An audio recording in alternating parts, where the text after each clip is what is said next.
हरियाणा की 90 सीटों के ऊपर चुनाव प्रचार अपने शुमार पर है। हर एक राजनेता ने अपनी अपनी पार्टी की रणनीति के चलते ही लगातार ही चुनाव प्रचार शुरू कर दिया है। फिलहाल इस समय हमारे साथ पूर्व मुख्यमंत्री भूपेंद्र सिंह हुड्डा साहब लगातार ही हरियाणा में चुनाव प्रचार कर रहे हैं। डोर टू डोर भी किया जा रहा है और लोगों की नब्ज भी टटोली जा रही है। हुड्डा साहब, क्या कहेंगे कि 90 उम्मीदवार उतार दिए, एक सीट पर आपने समर्थन दिया हुआ है, तो 90 उम्मीदवार उतार दिए, एक पर समर्थन दिया हुआ है, क्या लग रहा है? कांग्रेस पार्टी ने फैसला किया है 90 सीट है, 90 की 90 पे कांग्रेस पार्टी लड़ रही है, 89 पे लड़ रही है, एक पे कम्युनिस्ट पार्टी लड़ रही है दादरी में, भिवानी में। लेकिन जो जन समर्थन मिल रहा है उसके आधार पे मैं कह सकता हूँ 36 बरादरी ये फैसला कर चुकी है, अगली सरकार कांग्रेस की सरकार बनाएगी।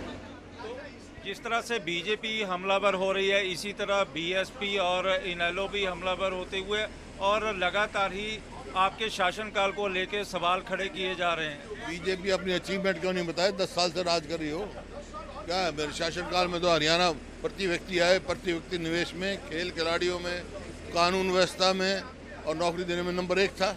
आज क्या है? आज नंबर 1 है बेरोजगारी में, अपराध में, महंगाई में, और खिलाड़ियों की तो आप देख रही हो किस प्रकार से उनको अब तक न्याय नहीं मिला। तो ये अपनी विफलताएं छुपाने के लिए ऐसी बातें कहते हैं। ये विफल सरकार है, नॉन परफॉर्मिंग गवर्नमेंट है, लोगों ने रिजेक्ट कर दी इसको। आपने 7 गारंटियां दे दी, 7 गारंटियों में महिलाओं को 2000 रुपये देने की बात है, लोगों को 300 यूनिट फ्री बिजली देने की बात है, इसी तरह लोगों को और सुविधाएं देने की बात है। लेकिन बीजेपी ने भी वैसा ही किया और बीजेपी ने आपसे बढ़कर 100 रुपया और बढ़ा दिया महिलाओं का। बुजुर्गों का 6000 रुपया आपने किया, बीजेपी ने 3000 किया। भाई मैंने तो कहा था पेपर लीक होता, पेपर में नकल मरवाते हैं, यहाँ भी नकल मारी है, मैनिफेस्टो में नकल मारने का प्रयास किया है। तो लग रहा है कि जो पेपर चल रहा है इस समय चुनाव का, उसमें क्या दिखाई दे रहा है? इनका अपना कुछ है नहीं, नकल मारने के सिवा इनके पास कुछ है नहीं, कोई अचीवमेंट है नहीं। 10 साल हो गए, कोई एक भी अचीवमेंट नहीं। एक पोल तो मेट्रो का नहीं बढ़ाया इन्होंने, 1 यूनिट बिजली की पैदा नहीं करी, 1 इंच रेलवे लाइन नहीं बनाई, एक कोई बड़ी संस्थान नहीं लेके आए, कर्जा बढ़ाने का काम किया और कुछ काम नहीं किया। हुड्डा साहब, ये बताएं कि जिस तरह से आज मनोहर लाल खट्टर ने करनाल में, इसी तरह बीएसपी ने कुमारी शैलजा को लेके कांग्रेस पे हमला भी किया और उन्होंने ऑफर तक दे दी भी कुमारी शैलजा हमारे साथ आ रहे, क्या लग रहा है कि चुनाव को भटकाना चाहते हैं जहाँ असलियत है? ये जो है कुमारी शैलजा कांग्रेस की वरिष्ठ नेता हैं और ये सिर्फ जो है चुनाव को डाइवर्ट करना चाहते हैं, कोई मकसद नहीं है इनका। धीरे धीरे लग रहा है कि क्योंकि इस समय जो चुनाव देखा जा रहा है बीजेपी और कांग्रेस में सीधी सीधी टक्कर दिखाई दे रही है। एक तरफ आप चुनाव प्रचार कर रहे हैं तो दूसरी तरफ दीपेंद्र जगह जगह जाकर चुनाव प्रचार करते हुए देखे जा सकते हैं। लोगों में लगातार ही आपकी और दीपेंद्र की डिमांड बढ़ती चली जा रही है। नहीं, सभी कर रहे हैं, सब कांग्रेस का प्रचार, कांग्रेसी सब कांग्रेस का प्रचार कर रहे हैं। खट्टर साहब नहीं दिखाई दे रहे हैं मैदान में। तो जिस तरह से खट्टर साहब ने चुनाव प्रचार की कमान, कहा जा रहा है पीछे से संभाली भी हुई है और करनाल में जा रहे हैं, रोहतक में जा रहे हैं, तो रोहतक में कहाँ प्रेस कॉन्फ्रेंस करके आ रहे हैं? कहाँ चुनाव प्रचार? कहीं उनकी फोटो दिख नहीं रही और दिख नहीं रहा, क्योंकि विफल सरकार है, अपनी उपलब्धि बता नहीं सकते। तो बीजेपी ने अपना कैंडिडेट सिरसा से विड्रा कर लिया और गोपाल कांडा एक कैंडिडेट विड्रॉ करा, एक टिकट ही छोड़ के भाग गया। ये परिस्थिति है, पेवा वाला तो टिकट ही छोड़ के भाग गया था।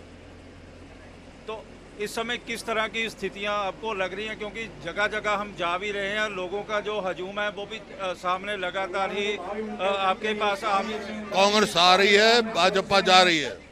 हरियाणा के पूर्व मुख्यमंत्री लगातार ही लोगों के साथ जनसंपर्क कर रहे हैं और लगातार ही लोगों के पास जा भी रहे हैं और कांग्रेस के हक में प्रचार कर रहे हैं, और वहीं पर लोग भी भारी तादाद में भूपेंद्र सिंह हुड्डा को सुनने के लिए आ रहे हैं। हुड्डा साहब, क्या कहेंगे कि भारी तादाद में जो लोग हैं गांव के, वो लगातार ही कहा जा रहा है कि जो 36 बिरादरी है, 36 बिरादरी के जो लोग हैं आपको सुनने के लिए आ रहे हैं? संकेत हैं कि लोगों ने फैसला कर लिया अब की बार कांग्रेस की सरकार बनाएंगे। इसी तरह बात यदि की जाए इनेलो और जेजेपी के, वो लगा प्रचार करते हुए आ रहे हैं कि इस बार जो इनेलो है, इनेलो किंग मेकर की भूमिका निभाएगी। अब कोई सपने देखने से कोई नहीं रोक सकता। देख लिया लोकसभा में कितनी वोट आई उनकी। मुकाबला सीधा कांग्रेस का और बीजेपी का है। वोट काटों को लोग वोट देने वाले नहीं हैं। आप पता चला है कि कल सिरसा जा रहे हैं और सिरसा में कहा जाता है कि इनेलो और जेजेपी का गढ़ है और वहाँ से पिछली बार ज़्यादातर सीटें भी जीती थी। बीजेपी, इनेलो और जेजेपी। इनेलो की तो एक सीट है पूरे असेंबली में, एक सीट है। जेजेपी तो साफ है। जेजेपी की तो कोई भी उम्मीद नहीं है। लोगों को पता लग गया है। ये जो कहते थे 2019 में बीजेपी कहती थी 75 पार, ये कहते थे इनको करो यमुना पार। इलेक्शन के बाद बन गए दोनों यार स्वार्थ में। 4.5 साल हरियाणा लूटा, लोग समझ गए। हुड्डा साहब, इस बार पिछले इलेक्शनों के मुकाबले में पहली बार है कि इतनी सारी पार्टियां चुनाव मैदान में हैं। नई पार्टी आम आदमी पार्टी भी है। क्या कहेंगे कि बेशक आम आदमी पार्टी के साथ समझौता नहीं हुआ, लेकिन बीजेपी कह रही है कि आम आदमी पार्टी कांग्रेस का वोट बैंक खराब कर पाएगी। नहीं, कोई नहीं करेगा। कांग्रेस की वोट मजबूत है। लोगों ने मन बनाया हुआ, छत्तीस बरादरी ने कांग्रेस की सरकार। मैनिफेस्टो आपने एक रिलीज़ कर दिया दिल्ली में, दूसरा आपने कहा था कि चंडीगढ़ में रिलीज़ करेंगे, और इसमें जो पता चल पा रहा है कि महिलाओं के लिए भी कोई खुशखबरी हो सकती है, कोई बड़ी घोषणा जो रह गई है। नहीं, वो तो क्या कर दिया हमने। 2000 रुपये महीना देंगे महीनों में। महिलाओं को 2000 रुपये महीना देंगे। गैस सिलेंडर 500 देंगे। ये तो 7 गारंटियों में से दी है हमने। बाकी और घोषणा पत्र जारी होगा, उसमें जो होगा देखेंगे। तो कितनी सीटों का आप इस समय दावा कर रहे हैं कि कितनी सीटें हरियाणा चुनाव में कांग्रेस जीतेगी? भारी बहुमत से कांग्रेस की सरकार बनेगी। प्रचंड बहुमत आएगा। ये थे भूपिंदर सिंह हुड्डा जो बता रहे थे कि इस बार कांग्रेस की भारी बहुमत से सरकार बनने जा रही है, और वहीं पर कांग्रेस का पहला काम होगा कि जो वादे लोगों के साथ किए गए हैं उनको पूरा करना। कैमरामैन अजय राणा के साथ विशाल अंग्रेज, न्यूज़ 24, बहादुरगढ़, रोहतक।